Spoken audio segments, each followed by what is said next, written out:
ये आपको बताएं कि खैबर पख्तूनख्वा हाउस इस्लामाबाद पर धावे की तहकीकात करने के लिए 11 रुकनी पार्लिमानी कमेटी के नामों का एलामिया जारी कर दिया गया।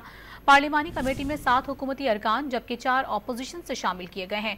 इस बारे में मजीद बात करेंगे। डॉन न्यूज़ के नुमाइंदे आरिफ हयात हमारे साथ मौजूद हैं। आरिफ, बताएगा पार्लिमानी कमेटी के नामों का एलामिया जारी कर दिया गया है, आपके पास क्या तफसीलात हैं?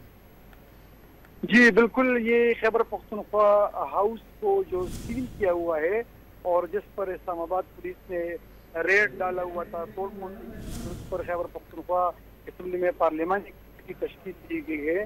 अपोजिशन लीडर डॉक्टर इबाद भी इस कमेटी के मेंबर हैं और जो कमेटी हैं तो उसको मुनीर हुसैन लगमानी उस कमेटी के चेयरमैन होंगे। इसके लिए बाकायदा तौर पर दीवार से किए गए हैं।